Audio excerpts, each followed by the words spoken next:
डाल दिया कि पिछली पेशी पे आपने कुछ मीडिया वाले अंदर बुलाए हुए थे, जबकि आपने ऑर्डर किया हुआ है कि ये क्लोज ट्रायल है। अगर क्लोज ट्रायल है, इन कैमरा ट्रायल है, तो ये लोग कैसे आए, इनकी तहकीकात करनी चाहिए, क्योंकि चंद लोग आ गए थे, बाकी मीडिया सारा बाहर था। तो ये कौन लोग थे? तो उसी पे बहस होती रही और उसके बाद जज साहब ने कल के लिए कार्रवाई मुलतवी कर दी है और साथ ही साथ हुक्म किया कि कल हाई कोर्ट का भी केस लगा हुआ है, उसका फैसले को भी देख लिया जाएगा और कल प्रोसीडिंग 10 बजे दोबारा से स्टार्ट होगी। जी थोड़ा ऊंचा क्या क्या शाह साहब का देखिए ना, बेल ऑर्डर तो बेल उसी दिन ग्रांट हो गई थी। अब तक शाह साहब को बाहर आ जाना चाहिए था। शाह साहब के आज भी मुचलके लेके उनकी टीम फिरती रही है और अभी तक मुचलकों पे जज साहब ने साइन नहीं किया। मेरे ख्याल से ड्यूटी बनती है मुचलके श्योरिटी बॉन्ड जब बंदा लेके खुद हाजिर है तो उसे कर देना चाहिए और आज शाम तक शाह साहब को आ जाना चाहिए। मगर ओवरऑल हुकूमत की नीयत नहीं लगती शाह साहब को बाहर निकालने की। खान साहब और जज के दरमियान कोई मुकालमा ऐसा हुआ हो दिलचस्प? नहीं, आज क्योंकि खान साहब देखें, क्योंकि मामू की डेथ हुई थी उनके, तो खान साहब पीछे ही बैठे रहे ज़्यादा वक्त और उन्हीं के किस्से अहवाल बताते रहे। और ख़ास तौर पे क्योंकि उनके लिए वो एक मतलब पूरे ज़मान पाक के लिए बड़ी एक इम्पॉर्टेंट फ़िगर थी, क्योंकि उन्हीं के वालिद साहब के नाम पे ज़मान पाक रखा गया। वो पहली फ़ैमिली जो ज़मान पाक में वहाँ आके सेटल हुई और उनकी वजह से बाकी फ़ैमिली वाले उधर आए, तो सबकी टेक केयर करने वाले आदमी थे।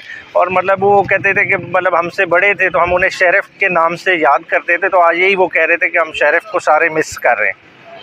अच्छा सर, ये बताइएगा, क्योंकि सुप्रीम कोर्ट का ऑर्डर है, शाह महमूद कुरैशी साहब को जो है वो रिलीज करने का हुक्म दिया गया है, तो क्यों डिले किया जा रहा है?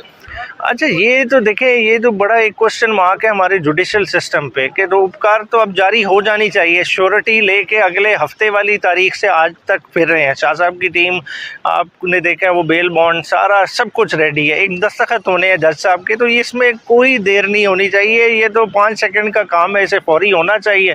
और जेल सुपरिटेंडेंट को आज जज साहब को कन्वे करके जाना चाहिए था कि इनका स्टेटस चेंज हो गया और इनको रिलीज़ किया जाए इस मुकदमे में। तो सर, अगर अब क्योंकि ये सूरत हाल आपने देखी, हुकूमत पाकिस्तान के अंदर इस वक्त अदलिया की क्या कंडीशन है, अगर बिलफर्जा मुस्तकबिल में पाकिस्तान तहरीक इंसाफ दोबारा इक़्तिदार में आ जाती है, तो पीटीआई कानून के ये जो मामलात चल रहे हैं इस वक्त, ये जो पेचीदगी है, सूरत हाल है, इसको ठीक करने के लिए क्या इकदाम उठाएगी? देखिए, खाली अदलिया ने बोझ नहीं उठाना। अदलिया में जुडिशल रिफॉर्म्स की ज़रूरत है, बिल्कुल ज़रूरत है, मगर साथ ही साथ हमने जो अपने इन्वेस्टिगेटिव विंग्स हैं उन्हें तगड़ा करना है। अगर आज देखें इंडिया की तरक्की का राज, अगर हम कंपेयर करें, अगर फेयर एनालिसिस करें, तो उन्होंने अपने 2-3 इदारे बहुत मजबूत कर लिए हैं। उनका इलेक्शन कमीशन बहुत मजबूत है, उनका CBI बहुत मजबूत है, जबकि हमारे इलेक्शन कमीशन के देखें कि आज तक स्टाफ ही नहीं पूरा हो सका और कैपेसिटी इश्यूज़ हैं और बड़े मसले मसाइल हैं। और FIA हमारी देख लें,